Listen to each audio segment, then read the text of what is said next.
Welcome back to Pod Save the World. I'm Tommy Vietor. I'm Ben Rhodes. Back in studio. How was the parade? The Macy's Day Thanksgiving parade.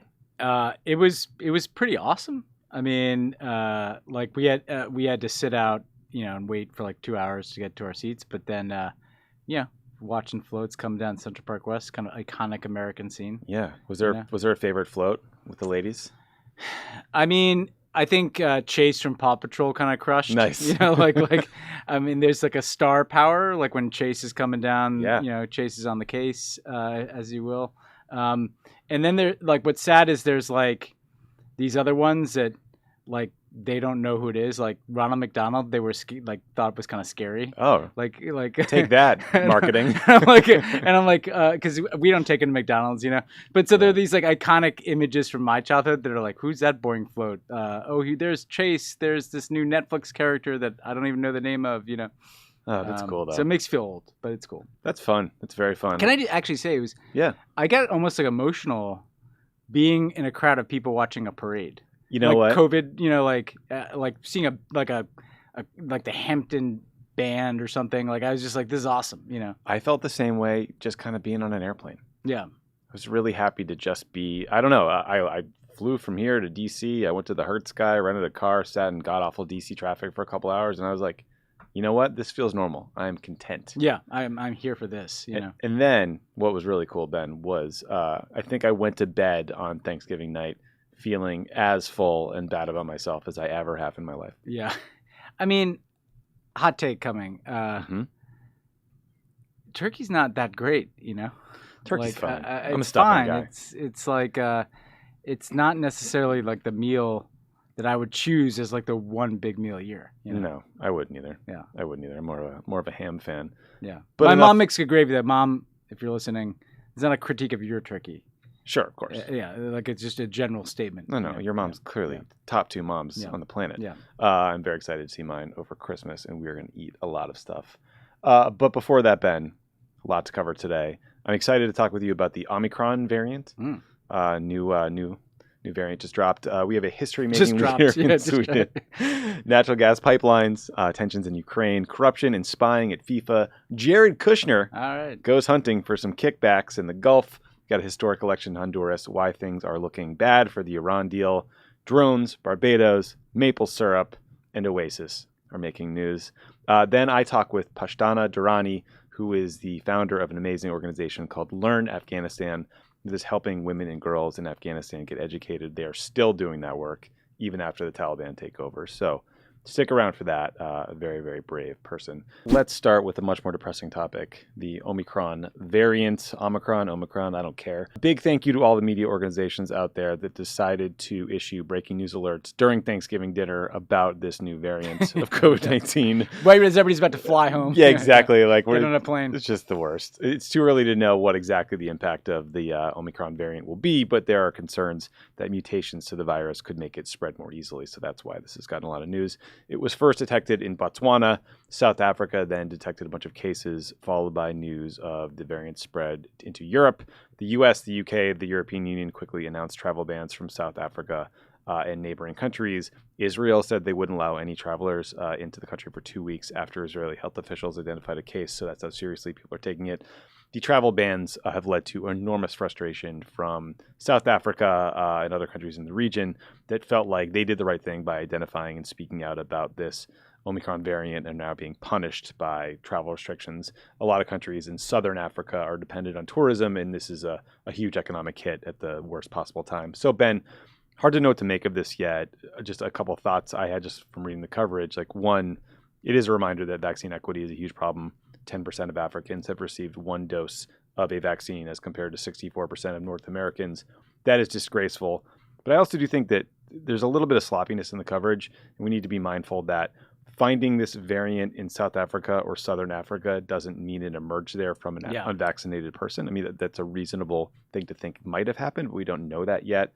I also understand the frustration about the economic impact of the travel bans, and I really do sincerely worry about the message it sends to other countries about transparency and that they could be punished. This travel ban also seems to be a bit flawed because Americans, again, can travel back to the U.S., but foreign people can't, so there's some holes into it.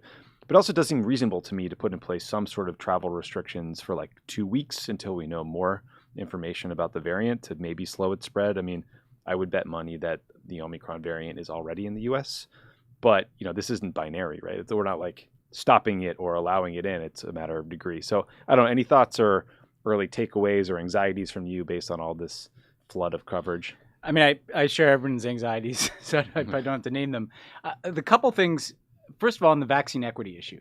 I think this got a little sideways too, because it weirdly got tied up in this country in like the booster discussion, which is the wrong way of looking at it.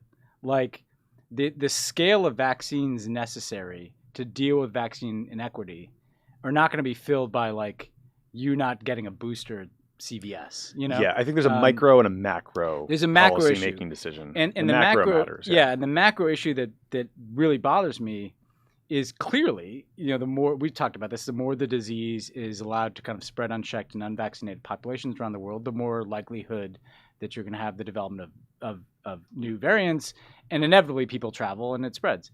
And right now, what I worry about is where's the next big tranche of funding for significant distribution of additional vaccines? Because you saw the announcement last year at the G7 of a 1 billion vaccines. We said at the time that's great, but that's actually nowhere near what's required. And you haven't really heard anything about where the next U.S. tranche of funding is going to come. Mm-hmm. And we know how hard it is to get things out of Congress these days. Where the next big international push is going to come. So I think this should be a reminder that now is a time for countries to lean in to creating new funding sources and disseminating more vaccine.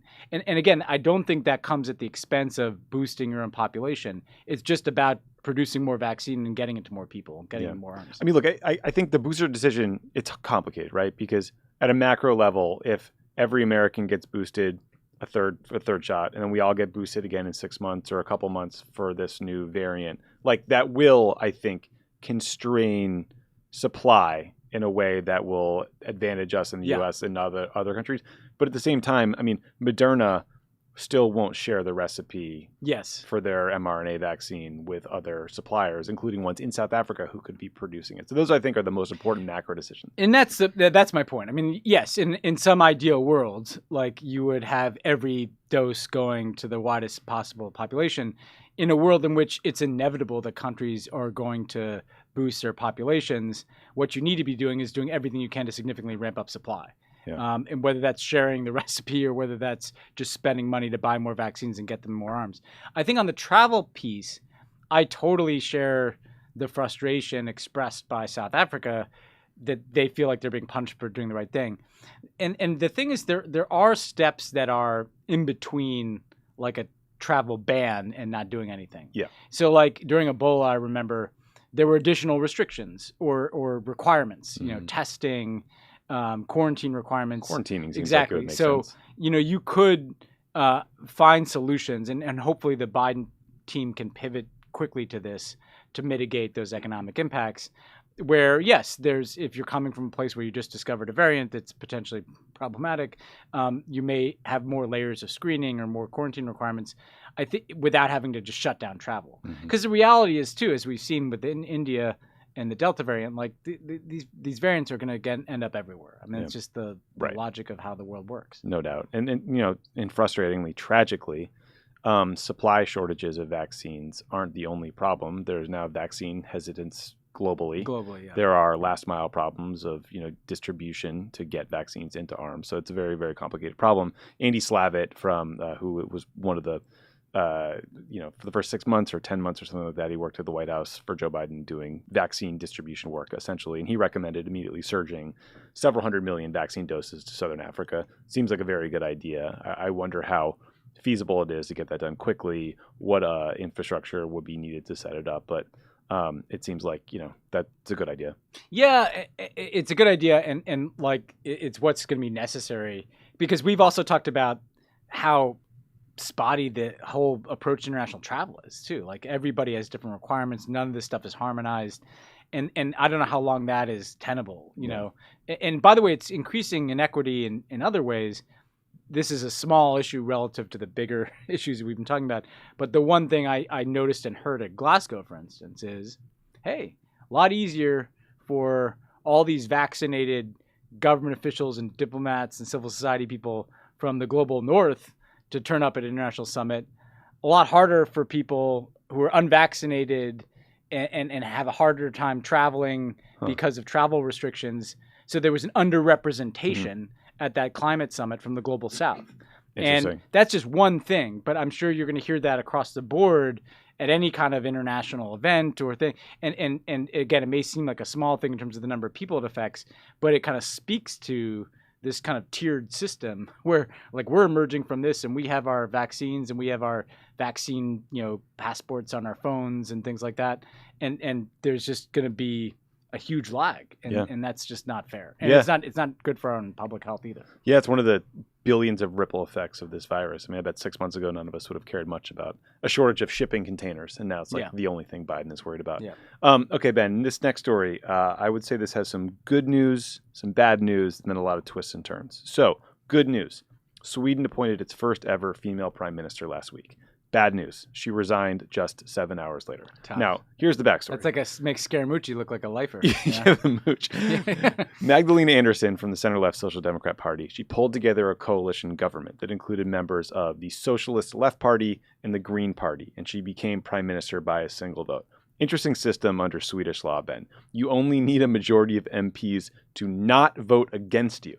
So 174 MPs voted against her. 117 voted for her, 57 abstained. So it was 174 to 174, a tie. You become prime minister. Weird system. Anyway, Anderson's appointment is historic. She has spent the past 7 years as the finance minister and is highly qualified. Sweden is the only Nordic state to never have a woman serve as PM. But here was the bummer. Shortly after she became prime minister, the budget that her party put forward was rejected in favor of one from the opposition that included the right-wing Sweden Democrats Party, who literally have neo-Nazi roots. Yeah. Bad. That caused the Green Party to leave the government coalition that had just formed, and Andersson resigned. But another twist. On Monday, Andersson was reappointed as prime minister. She's now going to try to lead the government until the next set of elections in September. So, Ben, I realize that our two-party system has some real flaws, but maybe we're learning so does Sweden's 8-party parliamentary system. I don't know. That was my takeaway. Yeah, I mean, look, positive breakthrough here. That's part of this trend, right? We've seen some of the better up-and-coming politicians in the democratic world tend to be women, often younger women. And we've run into this in a few European countries where the old models of how you build coalitions have been somewhat scrambled by the rise of these new parties. Whether it's like these far-right neo-Nazi parties, not good, or whether it's the rising strength of Greens relative to Social Democrats.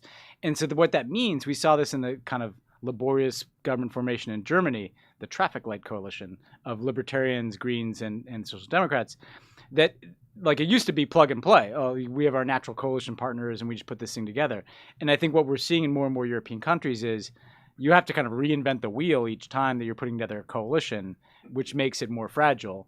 I think the basic rule of thumb that is a good one is to try to avoid any reliance on the votes of Nazis. That's just, like my recommendation to our European friends here. Like I know the woman, I met the woman who became prime minister of Estonia, Kaja Kallas, who's remarkable. She's, I think she's younger than about our age. And she actually, even though she got the most votes the first time around, she didn't become prime minister because she wouldn't get into a coalition with some of these like far right creeps. Good for her. Better to not rely on those votes. Yeah, absolutely. I mean, you mentioned this. The Germans did finally form a government. As expected, Olaf Scholz from the Social Democrat Party will be chancellor. He will step into Angela Merkel's very big shoes, so good luck to him. The Social Democrats narrowly won the election back in September. Scholz formed a coalition with the Greens, the pro-business Free Democrats, and then Annalena Baerbock, who's one of the leaders of the Greens, will become Germany's first female foreign minister. So she's a very exciting candidate. Doesn't seem like there's going to be very drastic changes out of this coalition from the Merkel era, but It was exciting to read that the coalition agreed to get Germany off of coal Yeah. and expand renewable energy to 80% of their power by 2030. So that's pretty ambitious. They will have a female Green Party leader in Bayerbach as their face of the world. Yeah. Like, that is a big deal for Greens everywhere, I think. You've had a Green Foreign Minister before in Joschka Fischer, but still, I think, having the kind of generational shift like this. But also, the climate thing is important. Yeah, it's cool. Because people, Louisa Neubauer, who we had on the pod a couple weeks ago in Glasgow, because of what she and others did in Germany, driving up the vote share for Greens and raising the profile of climate, because of that, you have Germany moving more decisively off coal. And this is the thing that activists have to understand, climate activists who are so pissed, some of them very pissed about Glasgow. Hey, look, 2 more Senate seats in the U.S., and we're shutting down coal here, and Joe Manchin doesn't get a veto. It's just kind of a reminder that ultimately you're going to have to win these things at the ballot box in democracies, and Germany's going to be a better climate partner because of this. Yeah, agreed. And speaking of Germany, there's a lot of churn and talk right now about the Nord Stream 2 pipeline. Lately, the reports have been the Biden administration is reportedly lobbying Congress to remove sanctions on the Nord Stream 2 natural gas pipeline that got tucked into this major defense spending bill that is currently moving through Congress. So Nord Stream 2 stretches from Russia to Germany. This pipeline would double Russia's capacity to deliver natural gas to Germany. That is good news for Germany, but bad news for Ukraine, because they make money when gas flows through the pipelines that are in their territory. In 2020, Ukraine made $2.1 billion in what are called transit fees. In theory, now Russia could basically reroute all the gas it sends through Ukraine through Nord Stream 2, so screw them. Ukraine also views control of these gas pipelines as a deterrent against Russian attacks, because Russia is probably not going to start a war in a place if it needs that infrastructure to sell billions and billions of dollars of gas to Europe. Probably not. That's not a definite. With the Russians, unfortunately, with Putin, that's not definite. But it's a good hedge. There's also concern that Russia could cut off gas to these countries if they get mad at them, they leave people freezing, etc. So all of this comes as Russia is reportedly massing troops on the border of Ukraine. And last week, President Zelensky of Ukraine said that he uncovered a coup attempt against him planned by a group of Russians and Ukrainians. So very confusing story here. So Ben, given all the context and anxiety about this potential Russian invasion of Ukraine that we've talked about for the last several weeks on the show, how worried are you about Nord Stream 2 becoming operational? And do you think Biden should risk pissing off this new German government to sanction German entities to try to stop it? I mean, the thing's 95% done. I think it was 95% done, the pipeline, when Biden took office. Now they're basically just waiting for German regulators to say, okay, turn it on. But that's sort of that's how close it is to done. I mean, look, in an ideal world, this pipeline would not exist. Like if I was, president of the world, like sweet gig, sweet gig, or instead of just having a podcast, you would not want this to be a revenue stream for the Russians that undercuts the Ukrainians and makes Germany and Europe more energy dependent on Russia. The problem is, we have allies, and Germany is as important an ally as we have in the whole world. And sometimes allies don't do what you want. And by the way, a lot of the sanctions we have on Russia, we have in coordination with Germany, in coordination with the EU, which we couldn't have without German cooperation. So it's one of these things that sounds really good in Washington to say we should sanction this pipeline. Well, you're talking about your one of your biggest allies, who's also the linchpin of Europe. Merkel and her party obviously moved forward with this pipeline. The Social Democrats, who are now moving in the Chancellery, have supported this pipeline. In fact, have some not so savory ties to it. George Schroeder. Oh yeah. Who is the real sketchy. Real sketchy. Is on the board of Gazprom or something. I mean, it's not a good situation. Yep. But I come down against sanctioning Germany. I just crazy. Well, because we're going to be asking them to do other things against Russia. Look, I do think we need a conversation with the Germans about this potential invasion of Ukraine that we keep hearing warnings about. Are there tripwires that would make them rethink or revise their energy plans?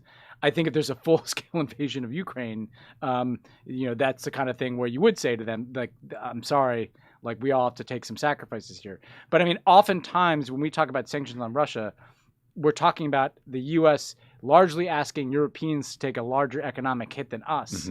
Mm-hmm.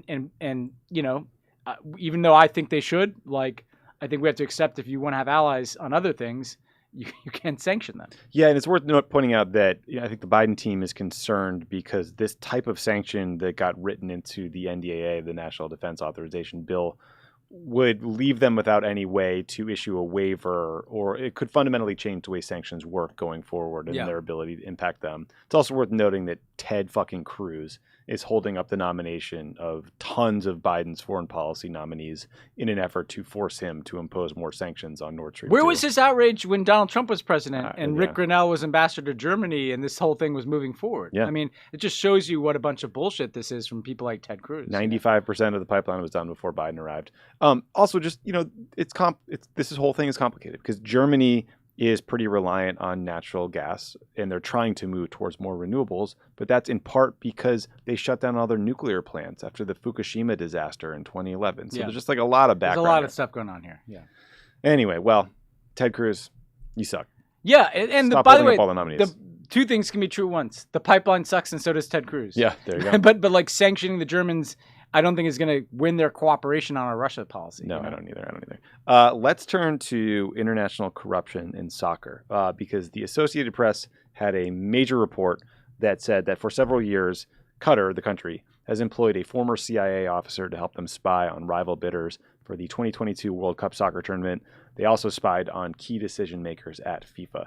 This former CIA officer's name is Kevin Chalker. The AP report said that the surveillance Chalker's firm provided, including having someone pose as a photojournalist to keep tabs on a rival nation's bid, having someone pose as a honeypot on Facebook to try to get close to officials, and keeping tabs on Qatar's critics in the soccer world. One document the AP reviewed put the budget for the spying at $387 million over 9 years. No word if that was a little bit spent. More than a CIA salary. Yeah, that's right.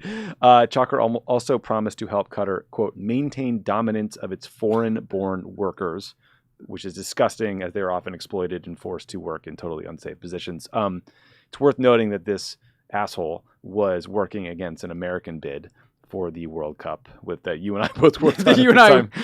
That was like relive that story. That was like just a pause for a second. That was a great slap in the face. It was that in the Olympics bid process. Yeah. Where when a bunch of naive-ass Obama people went in thinking this thing was on the level and just got punched in the face by corruption and like bags of cash getting handed out by people. Yeah, it's when we were flying back from Obama making the final sale on the Olympic bid for Chicago and we had champagne on the plane.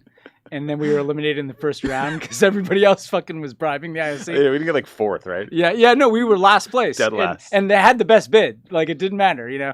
Qatar's also been accused of bribing FIFA officials to get their votes for the games in the first place. So, Ben, two pieces of this. One, FIFA, hopelessly corrupt organization, needs reforms. Two, there's this problem with these former intelligence officials using skills they learned from the U.S. government to protect our national security to instead help corrupt authoritarian regimes. I know Adam Schiff was working on a bill to make this kind of, spy for hire stuff harder to do, but I don't know. I don't know if you've seen any updates there of thoughts on like ways to make that move a little faster. So, I mean, first of all, we have to track this competition between FIFA and the IOC to see who is the most corrupt and odious and awful sports entity. The guy who was running the bribery scheme for the Rio Olympics, I saw, just got put away at the same time that we learned about this. And as we talked about here, in addition to making no sense as a World Cup venue, you've had workers dying building these, foreign workers dying building these facilities. I think that we keep coming back to this private intelligence thing. It really is one of the most underappreciated stories in the world. You've got insane Russian mercenary outfits, the Wagner Group, at war in multiple countries. You've got spyware harassing dissidents, harassing journalists around the world. You've got former CIA guys establishing dominance over foreign workers who are probably having their passports removed when they get to Qatar and being thrown into work. There needs to be regulation of this industry. It's like the Wild West out there. Anybody with a bunch of money can, hire whoever they want to have their own personal CIA. That is an insane way to have like power allocated in this world. And it's no surprise that often the Gulf countries that have all this cash because they have endless oil and gas reserves, like are the ones taking the most advantage of this, other than like, countries like Russia. Can I read you one example? Yeah. Retired General Keith Alexander, who was a 4-star general who ran U.S. Cyber Command under President Obama before he retired in 2013. He has a contract with the Prince Mohammed bin Salman College of Cybersecurity, Artificial Intelligence, and Advanced Technologies. What do you think those guys are up to? You think they're doing good stuff? Metaverse?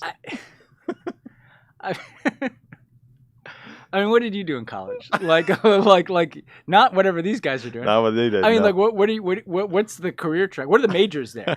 Like, you can major in like harassing dissidents. You can major in establishing dominance over foreign enslaved labor. Droning Yemen. What else? Yeah, What else do they do? I mean, this is like so. There needs to be like a real regulatory structure put up around this.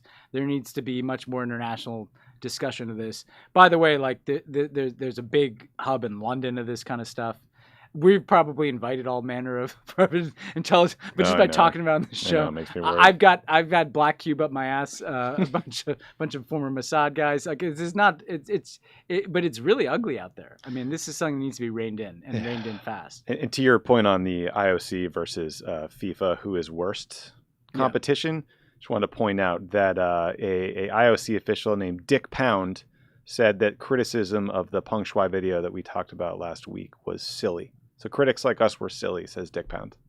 Okay, Dick Pound. I mean, like, what a fucking joke that guy is. I mean, not, for a lot of reasons, particularly... Name's the least of his problems. No, I mean, like, for him to kind of come out and lecture people, because what did they accomplish? Where's Peng? Like, has she been able to leave China? Has she been able to tell her story? Like, do we know what happened to her yet? Nope. Have the allegations she made been investigated? None of that has happened. These guys wanted to have a Zoom and put out a press release and then have Dick Pound come out and tell us all to shut up. Well, fuck you, man. We're not going to shut up. Where's Peng? Like, come on, man. He's the worst. What a name. Ben, speaking of corrupt assholes, Jared Kushner is back in the news. So, as predicted 1,000 times on this show, Jared Kushner has converted his job, formerly cosplaying as Secretary of State, into an investment fund where he can deposit kickbacks for all the favors he did for his favorite golf autocrat buddies. So far, the results are mixed. This gave me a little bit of hope, Ben. The New York Times reported that Qatar told him just to piss off. They're not going to invest. The Emirati Sovereign Wealth Fund. After he organized the blockade of Qatar, then he goes to ask for money? That's pretty ballsy. The Emirati Sovereign Wealth Fund reportedly loved the special favors that Jared did for them in government, but they think he's bad at business, so they said no. Of course, Jared's bonesaw buddies in Saudi Arabia jumped at the opportunity and are reportedly negotiating a, quote, sizable investment in his new firm. But this has got to hurt Jared. Former Treasury Secretary Steve Mnuchin has gotten checks from the Saudis, Emiratis, and Qatar. So kind of making him look bad here. So, Ben, here's my question. Since the insurrection, there has been some reporting that has tried to put some distance between Trump and Jared and Ivanka. I'm sure that was all part of a PR plan. A person close to Ivanka and Jared said that they didn't like the coup and the people that got killed in it. Like they did a little campaign to sort of get them back into the little social clubs. How long do you think it will be until we read some credulous article about how Jared will again be a kingmaker if Trump runs again, becomes elected again, as just a little something that he can forward along to prime the pump? Yeah. I mean, this is all so obvious and has been so obvious for so many years. And the fact that Jared Kushner is not as good a business person as Kendall Roy, right? This is a guy who ran like a newspaper that his dad bought him, and then inherited some buildings. Like not a lot of work you have to do to bought do that, one at the right? peak. And so like even the Emiratis, right, who have like endless amount of money to shovel people, are like, well, like we'll give a little bit more to Mnuchin. At least that guy, other than that weird movie he made starring his wife, like at least that guy's like made some money in his life. He's done things. Like Jared but like I was talking to somebody about this. Like when they were talking about Jared getting a fund capitalized at around, $2 billion or something. Jared stands to walk away from that, with a few $100 million, even if he does basically nothing. It's probably like a 2 and 20 structure, which means they take 2% of the money you invest as a management fee, and then they take 20% of the profits.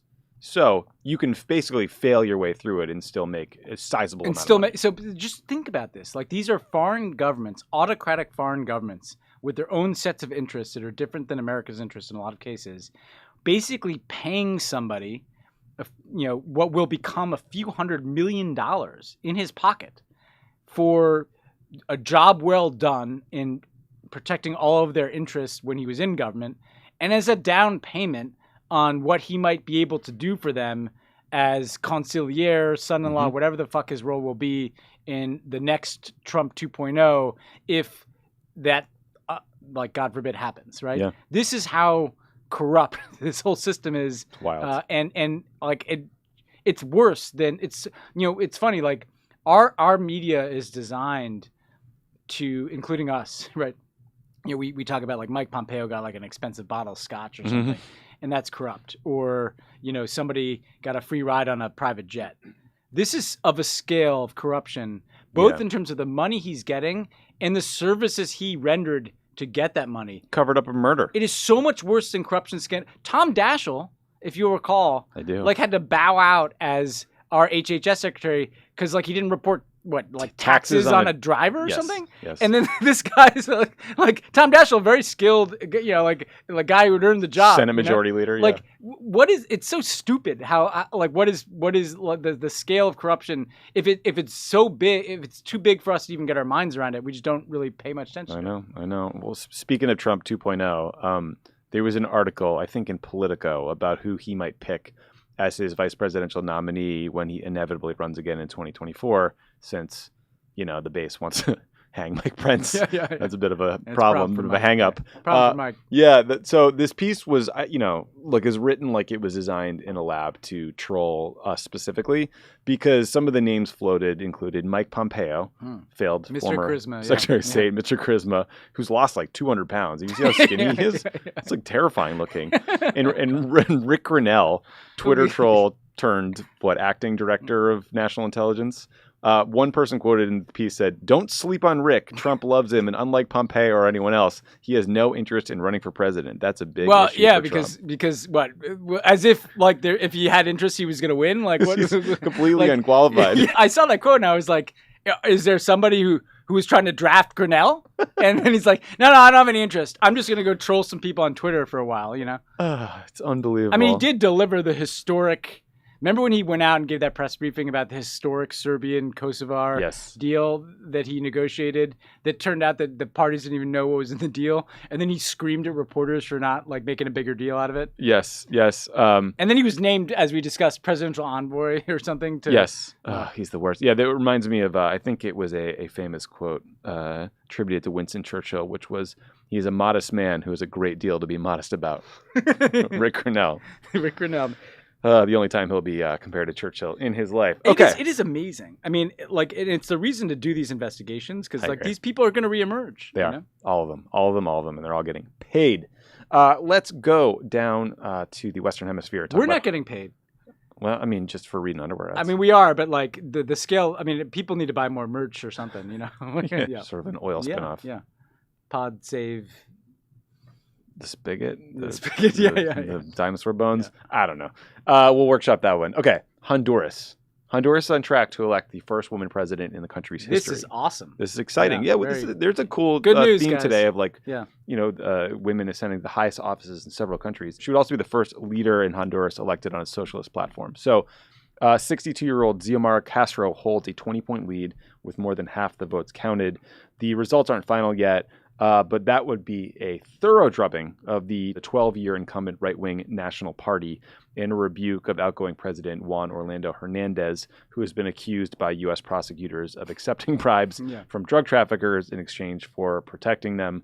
Castro says she will form a unity government, bring back corruption investigators that her predecessor pushed out, and consider legalizing some abortion rights. Her husband, Mel Zelaya, is the former president of Honduras who was deposed in a military coup in 2009. He's been kind of hanging out in Costa Rica and Nicaragua ever since. Some questions about what exactly he would or has been doing, playing a role in the background. This is Castro's third campaign since 2013. There was a frightening amount of political violence leading up to this election, including lots of candidates killed and lots of horrifying things. So fingers crossed that that won't continue and that there will be sort of, accepted results and, you'll get to the outcome. But historic for Honduras, but Ben, also notable in the way that this vote stands in contrast to the increase in authoritarianism we've seen from neighbors like Dani Ortega in Nicaragua, Nayib Bukele in El Salvador, et cetera. Yeah, no, that's what jumped out to me is like, this is finally good news in Central America. You've got the Bitcoin bro in El Salvador. You've got like Ortega. What I've seen before, though, is sometimes you get an election like this, people get optimistic, and then like all the structural problems of running one of these countries just kind of converge on somebody. And 2 years later, it's like you forget that you ever were once optimistic about this. So I think that for the U.S., like getting in there right away and trying to help an administration succeed, with whatever assistance we can provide, whatever support we can provide, because whether it's for the selfish reason of trying to address migration flows, Kamala Harris's portfolio down there, or just simply our interest in democracy in a region that is seeing a lot of backsliding, I think you can't wait because there's quicksand that's going to start pulling at any new administration there. I do think also there's this left-right divide that the Biden team's got to not tie themselves in knots around.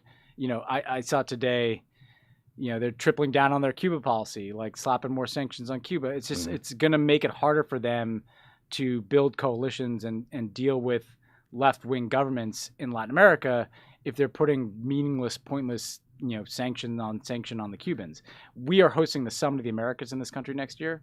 And, one of the great things about going to that summit, it happens every 3 years. It's the only summit of all the countries in the Americas. After the Cuba opening was, everybody was psyched. It was like, let's get back to work. Let's do some stuff together. I worry that we're going to be back in the soup of fighting about left-right politics again. It's totally pointless and outdated, but this is good. This is good. Let's turn to Iran because there are a couple updates on efforts to get back in the Iran nuclear deal. So just a bit of technical background here. A key step towards creating a nuclear weapon involves enriching uranium to get it to a very high level of purity that makes it usable as a weapon. We know that Iran is already enriching uranium to 60% purity. That's pretty far along the path to a bomb and is concerning. But on Monday, Axios reported that Israel has intelligence that they've passed to the U.S. that says Iran is taking technical steps that will allow them to go further and enrich uranium to 90% purity, which is weapons grade. Doesn't mean Iran would instantly have a bomb. Most experts think that full process would take a year or two, but it's still very bad. At the same time, the International Atomic Energy Agency, or IAEA, says that they have been unable to convince Iran to let them replace special equipment that is used to monitor their nuclear program. So negotiations between the U.S., the EU, Iran, other parties are happening today, I believe, in Vienna. The Iranian negotiator, the new one for the new government, is arguing that the U.S. should have to pay a price for Trump's withdrawal from the deal and guarantee that a future president can't withdraw from it, which is a non-starter for the U.S. There's also that same fight about sequencing and which side goes first. So, Ben, this is looking pretty dire. It's not just these negotiations are seem to be going poorly. It's that experts are increasingly concerned that despite all the sanctions and covert efforts to blow up Iranian infrastructure, that they are gaining knowledge that can't be rolled back. You did this great interview with Rob Malley last week, who is Biden's Iran negotiator. How concerned did that interview make you about the future of these talks and I guess whatever else we've learned in that last week? I mean, you should listen to the interview. Rob was not optimistic. Not at all. It's kind of pretty straight. He told it. I mean, it was a great interview because I think he was very honest, right? I do have to say it was amazing seeing all these vice presidential candidates in waiting, dunking on Biden because Iran is advancing its nuclear program when it's entirely their fault. 100%. Very, very few times in the world has there been something so clearly the fault of a collection of people. Pulling out of a nuclear deal that was working got us here. With that throat clearing, look, people have to recognize that at the pace that they're going, if they move up to weapons grade uranium, they're using advanced centrifuges, they're gaining knowledge, the breakout time is shrinking. Next year, we are going to be talking about a real potential nuclear proliferation crisis with Iran. Again, unnecessary crisis, but it will be upon us. And the insanity of the discourse around it in this country that's you need to get a better deal than the JCP, that is not going to happen. There is a 0.0% chance of getting a better deal than the we JCPOA. screwed them That in is the last insane. After we screwed them, and there's no chance that we can give them a guarantee about the next president because we just can't in our system. I think we just have to be rooting for anything that can slow this clock down and just try to steer the ship back in the direction of negotiation and back in the direction of a deal. And there have been precious few signs out of these talks that that's the case yet. You know? Yeah, and also there was a big piece a couple days ago in Haaretz about former Israeli Prime Minister Bibi Netanyahu's team coming out and saying that his arguments against the Iran nuclear agreement, his argument to pull out of it, was all a big lie. It quotes his former defense minister saying Trump's decision to withdraw was, quote, the main mistake of the last decade in Iran policy. Yeah, no shit, buddy. The IDF chief of staff. Why didn't you say it at the time? I mean, this is the point. This is the point. There's a lot of like right-wing hawkish groups. One is called the Foundation for the Defense of Democracies. They are wrong. We're wrong. They've been full of shit the whole time. It's all a lie. So here's my plea. David Sanger, Bill Broad, reporters, very smart reporters who cover this in depth in major publications. Stop quoting those people. Who know that these people are full of shit. They're totally discredited. Right? They're discredited. They're liars. They are paid to oppose an Iran nuclear deal. Whatever that deal is. That is never how they're presented. They're presented as analysts. You talk to any of these reporters privately, they know these guys are just out there hammering an agenda, but they're quote machines, you know? And that shapes the perception of these things. Propped up by Gulf autocrat money. Yeah, I mean, absolutely. And look, they've been wrong about everything. And everything that was predicted has happened in terms of what would happen if you tore up this deal. And there's no sanction left that is going to cause this Iranian regime to come out and say, you finally hit the nerve. We're going to give up our nuclear program. It's one of the most insane issues that we've had to deal with. And at the core of it, yes, like Bibi was at the center of making this argument. It's hard to imagine a scenario in which Trump and the Republican Party does what they did without Bibi pushing them to do it. Yeah. And it was all built on a mountain of bullshit. A lot of falsehoods about the deal, certain falsehoods about the possibility of getting some better deal with more sanctions, really bullshit, specious claims about, like, you still see Mike Pompeo out saying that, like, it's been proven that Iran violated the deal. He's talking about something that Bibi talked about that Iran did in 2003. Yeah. We're not even talking about, like, this is, like, if you really let yourself, like immerse yourself in this, it's one of the great cell phones. And what I want to know, Tommy, is like, what was it all about? Right? Because I truly believe that Israel will be, have a lot of reasons to be concerned about Iran having a nuclear weapon. Yeah. They will be responsible. Bibi Netanyahu will be responsible for the Iranian nuclear weapon. And the people around him know it. That's why they're talking about it now. Was it worth it to score some points on Barack Obama and then I don't think I think it was his politics, his political future was predicated on keeping everyone terrified of an Iranian threat, right? Well, that's right. That's right. It's like a politics at the border here. Like they don't want to fix the border. They want more people coming so they can scare people about it. It's so shameful though that where it's brought us. There are real world consequences to these things. They're not just like parlor games that FDD analysts play. Just stop quoting these people. Please. Netanyahu is not credible on these issues. The Foundation for the Defense of Democracies, which is paid for by autocracies, is not credible on these issues. Stop it. Well, maybe if you're a Foundation for the Defense of Democracy subsidized by autocracies, that raises some credibility questions to begin with. You think. Two quick serious things before we get to dumb things. Ben, the Department of Defense announced an investigation into the airstrike in Syria that reportedly killed up to 70 civilians, was covered up, and then the New York Times broke that story. We talked about this a couple weeks back. Long overdue step, but good. But also, interestingly, there's some new data out of airwars.org, which is a site that tracks military operations overseas, that suggests that President Biden has almost completely stopped drone strikes in Iraq and Syria and drastically reduced airstrikes in Somalia and Yemen. So, I can't tell if it's a policy change or what, but that, in conjunction with the withdrawal from Afghanistan, does speak to a sea change in how Biden is when it comes to ending the forever wars as compared to Trump. So, I don't know. I think you and I saw this data today. We both were kind of shocked by it. I'm like, this is great. Like, very welcome data, very welcome change. It does suggest that ending the forever war is not just about pulling troops out of Afghanistan. It's about beginning to wind down these other activities. and credit to them. I'd love to hear more about it. You know, Me like at some point, I'd love to hear them lay out if they really are doing policy changes, and it's not just tactical reasons. You know, it'd be great for them to take credit for it. Yeah, make a speech, Jake Sullivan. Other news: Barbados, now a republic. They will no longer recognize the Queen of England as their head of state. Dame, I don't know. Dame Sandra Mason was sworn in as the first president in the island's history. Sorry, I don't know. Yeah. 55 years after gaining independence from Britain. I think you say Dame Helen Mirren. Dame Helen Mirren. Yeah. Leave all this in. Yeah. I don't know. I'm not British. If it's a British, it's Dame, right? Yeah. Anyway, Dame Sandra Mason, sworn in as the first president in the island's history, 55 years after gaining independence from Britain. At the ceremony, Rihanna was named a national hero. So this is a good ceremony. Boy, she is. So Ben, the Queen is still the head of state in a number of places in the Bahamas, including Jamaica, but maybe not for long.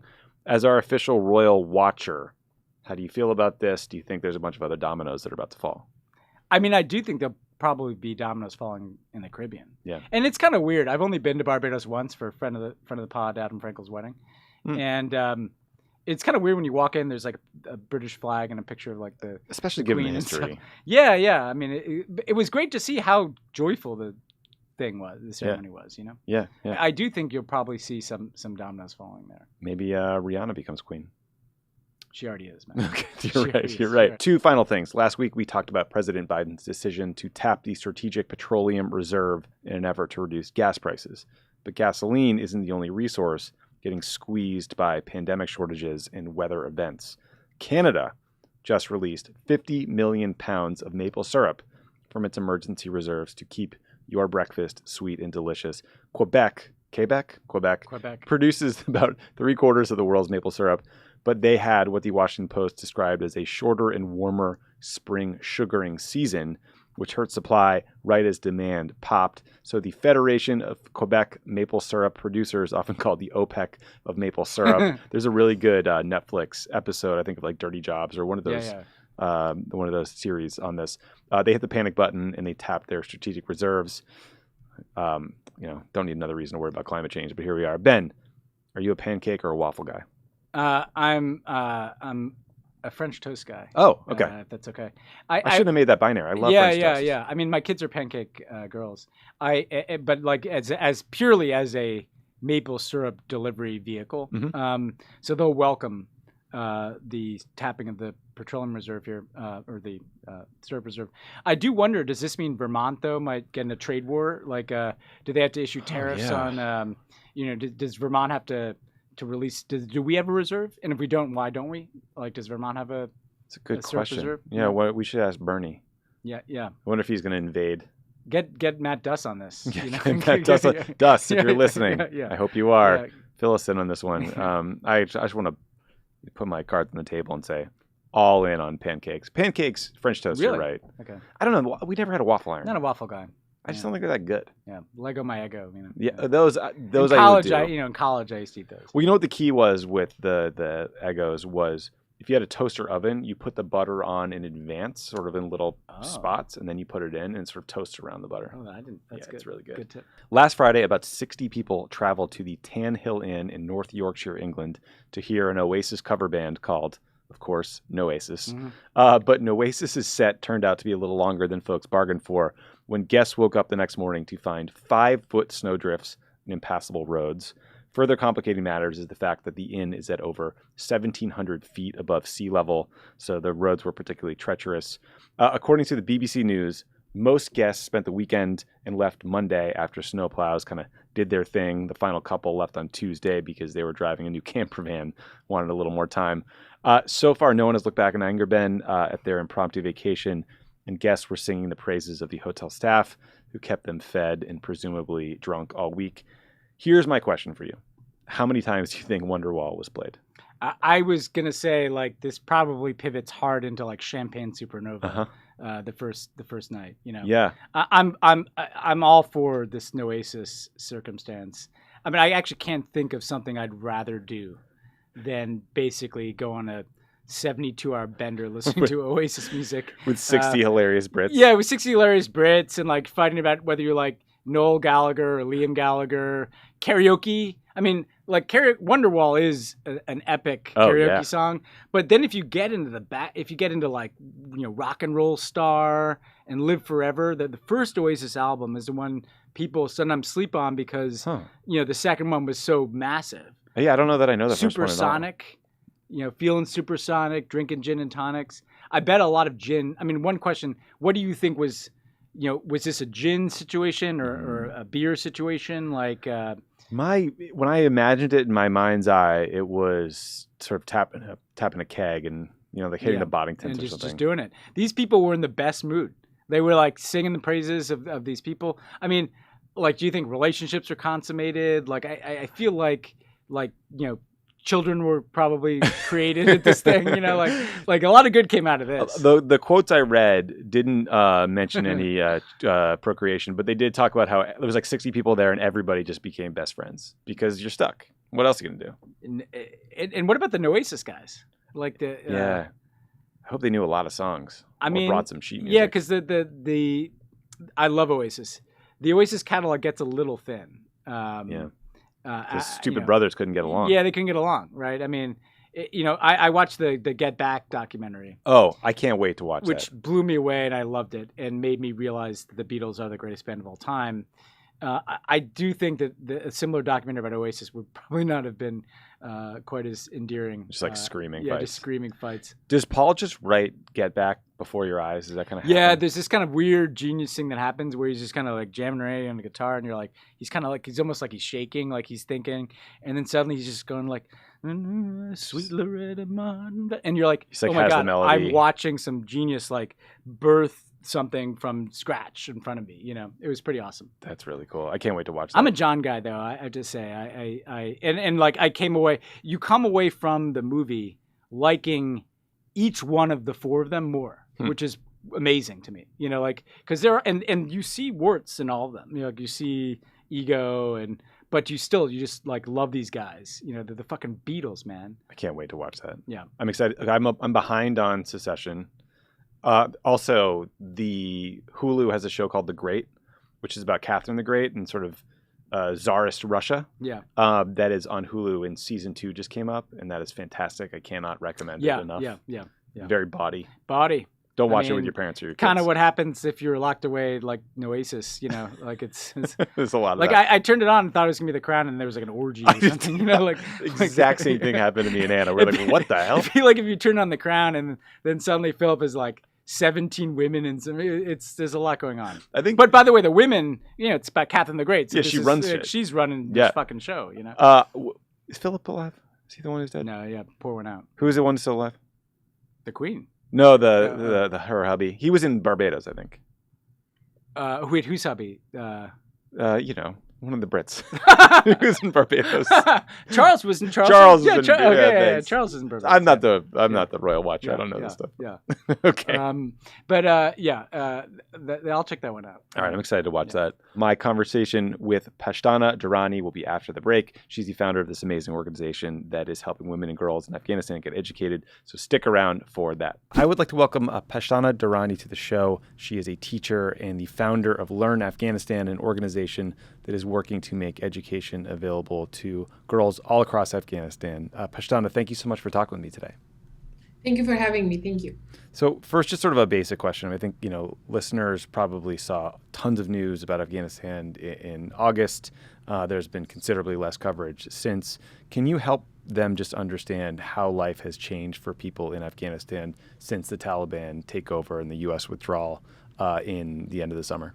When it comes to the U.S. withdrawal, I think we need to understand the fact that Afghanistan didn't fall because U.S. withdrew, because there was a lot of air support for Afghanistan, and one shouldn't be blaming the military side of the things if the political side was not good.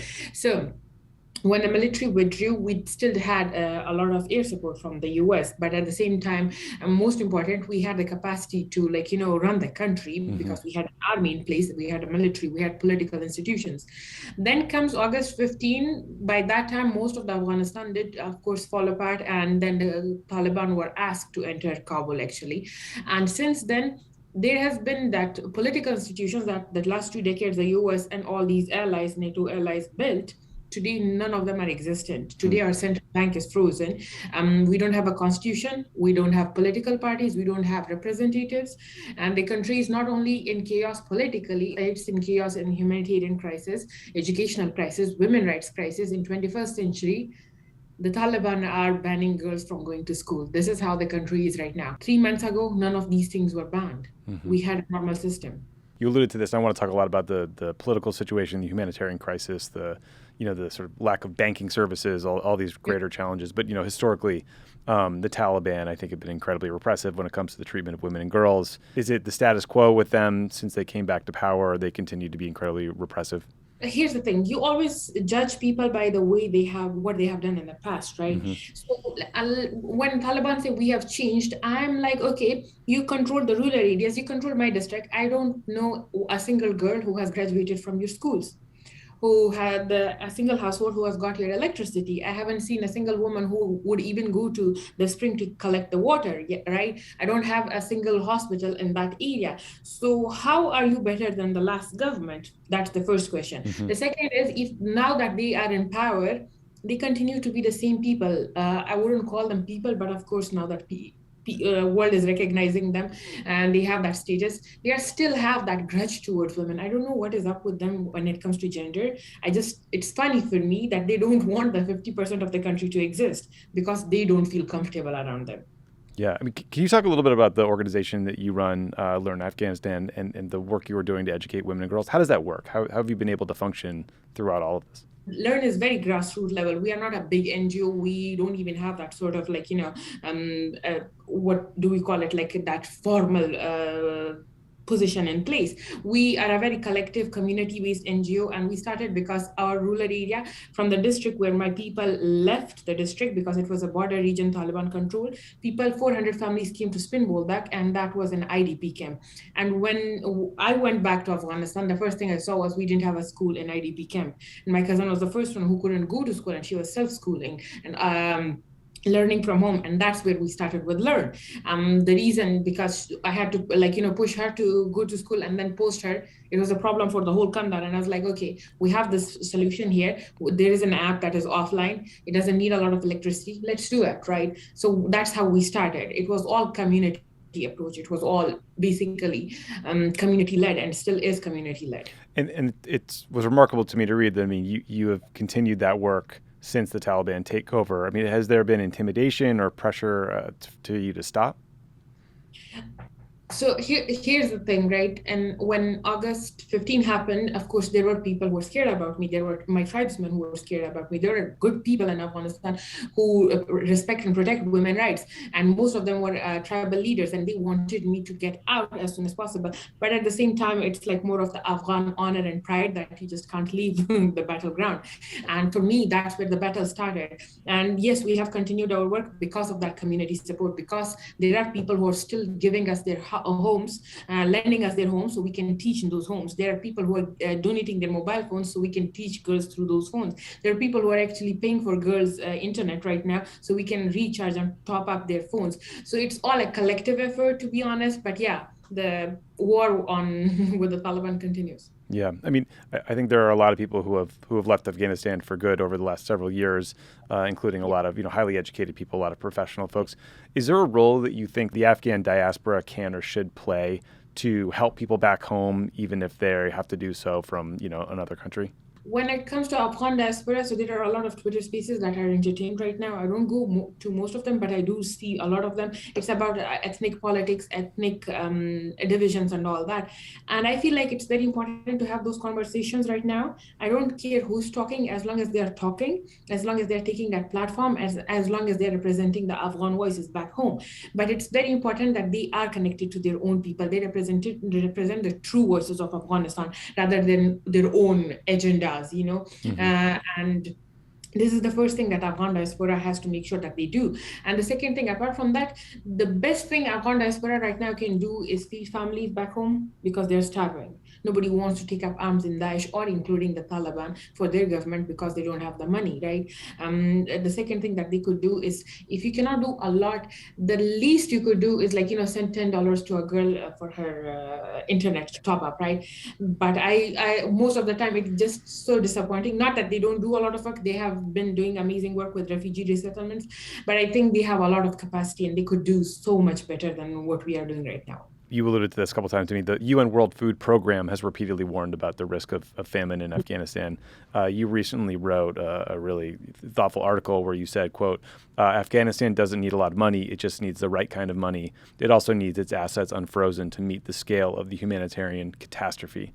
Is your message to the U.S. government, to the international community, that it's time to get rid of sanctions and just get back to trying to support Afghanistan and sending aid, even if that aid might get stolen or siphoned off by the Taliban? Here's the fun thing. So when you're giving money to UN and World Food Program, don't you think that the Taliban are taking it? Yes. Don't you think that the food is actually the food packages that the World Food Program is sponsoring these ads these days, and they come up on my Facebook, right? And the guy is like, oh, we are going in snow and we are delivering to Afghan people and all that. Don't you think there are checkpoints where the Taliban are like, bring down the food packages because we want to feed our own fighters? Yep. And that happens in an INGO, which is literally like a global organization. It's not even an organization. It's very political. UN is political. So when that is happening and the US has given it a green signal, then why a normal, ordinary Afghan who has their account and has money but has no access to it just because the world doesn't feel like it? Taliban don't have bank accounts. Taliban were people who were fighting in rural and very mountainous regions. They had no time to go to a bank, fill out the forms, and have that. Afghan people who actually worked, who actually had something, put it in their savings in those banks. Those are Afghan people's money. That's the first thing. There are good people, respectable people who didn't want to beg for just a packet of flour are right now on the streets because they don't know how to feed their families, because the organizations have rolled out their carpets and they are no more there. So when I say unfreeze the assets, send it in cryptocurrency, the Taliban will never understand it. Send it to a private bank, they will never be able to access it. If if Joe Biden can talk to the Taliban through Qatar, because so that they don't attack the US or give safe havens to any other extremist group, why can't they talk about humanitarian crisis? Yeah. Why can't they talk about strings when that comes with that assets? Yeah, so it sounds like what you're saying is the sanctions that are in place, the restrictions on banking, they're hurting all the wrong people. Is that Exactly. fair? Yeah. See, on sanctions, if the countries right now, the sanction is only hurting the people who had savings in the bank accounts. Right. It's hurting the teachers. It's hurting the students. It's hurting all those people who actually worked in the past 2 decades. It's never going to hurt Taliban. Taliban already have China support, Pakistan support. They get money to run that one small palace. They will have money for the oil generators. They will have money for bullets in their guns. They'll always have all that sort of stuff. What happens is the whole country that had their money in savings and now cannot access it. Right, and I've also read reports that there are hospitals that can't access the banking system to pay doctors. There are teachers that can't get paid because of sanctions. Yeah. So it just sounds like this effort to put pressure on the Taliban, even if the stated goals are good, right? They want to pressure the Taliban to be more inclusive of women, to stop repressing people, et cetera. Like, those are good goals, but it just sounds like they're failing in all of those goals and, in fact, just hurting all the people that desperately need help. That's exactly my point. Right now, this is big money. If you send all this money to Afghanistan or if you unfreeze it, if the Taliban take it, you are a superpower. America is a superpower, and I'm just talking about America. And the allies, they don't have that sort of power. And they can track that money. It's impossible to not track that money. Afghanistan can be put into those gray lists of FATF and all that. It could be one of those countries where you just start using cryptocurrency, legitimize it, whatever. But at the end of the day, you're hurting the wrong kind of people to punish the people who are in power. And they are literally enjoying it. They are forcing big companies to feed them all the time. They're doing that with Alakoze. I know this. They are forcing all these doctors to give free checkups to their fighters. What happens to normal, ordinary Afghans? There are displaced people yesterday in Jawzjan, in Daikundi. They're My own relative died, was murdered day before yesterday because the Taliban thought that his Facebook post was too provocative for Sorry. their hurting the wrong people. Yeah. No, I mean, I'm sorry to like belabor this point. I just do think like people in Washington need to hear this message from someone like you, because there's all these political forces that are telling them we got to be tough on the Taliban and squeeze them politically, and it seems like it's so wrongheaded. And the UN World Food Program is warning about this massive famine coming down the pike. I mean, half the country could be at risk.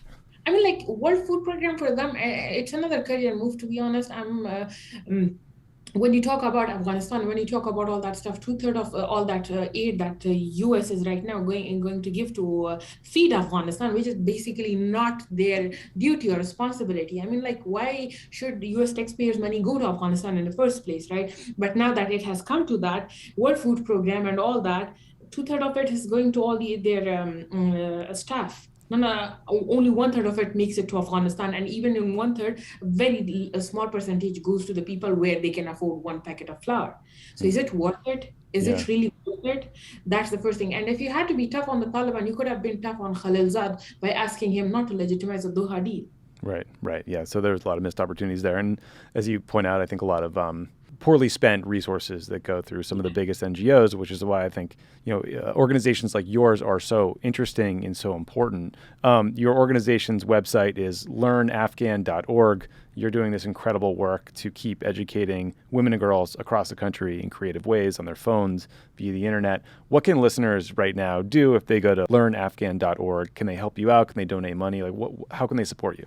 So there are 3 ways that they can support us. The first one is by amplifying our work. That is the most important thing, because what we are doing right now, as we speak of, girls are not able to go to school in any part of the Afghanistan. Even if you see this news, that is fake. They're not opening schools for anyone. The teachers are not being paid from 3 months. There are children who are starving and malnourished. The whole southern Afghanistan has a paralyzed public healthcare system, and we are helping in all those things. So amplify our work so more people should know about it and actually donate. Because donating through proper channels will actually get money to those people, and there are no overhead costs about. So the reason I brag about our NGO is because we don't have all overhead costs. And the third most important thing is volunteer with us. If you know you can teach, if you know there is some sort of knowledge that you have that might help Afghans and Afghan girls, and you think that is a skill that they would need, volunteer with us. We always create these lists, and then we reach out to those people to teach in our classes. Okay, that's really good advice. So amplify your work, donate, teach people if you can. Pashtana Durrani, thank you so much for coming on the show. The organization is Learn Afghanistan. Again, it is learnafghan.org. You're doing incredible work. Thank you for talking with me today and for everything you're doing back home. Thank you for having me. Thank you. Thanks again to Pashtana for joining the show. All right, so we got the Beatles doc, we got the Great, we got Secession. Thanks to Oasis. Oasis. I wonder if we can stream their music. They should become big after this. They should be like the Ted Lasso cover bands. That's a good call. Apparently, the Inn's website crashed because they had so much traffic. Yeah, in the story. Yeah, this is huge. Fantastic. I mean, is this a movie or is this like a 10-part Netflix series? It would be a movie if they kind of ate each other at the end. But I think, well, I don't know. Maybe you could have some breakups, some get-togethers. Yeah. Kind of like a 4 weddings and a funeral vibe. Yeah. Yeah, that's good. Like a Hugh Grant. Yeah, you need a Hugh Grant. Some sort of like you need like foppish. a Hugh Grant anchor. Yeah. Charming. We'll get to that. All right. Well, that's all we got for this week.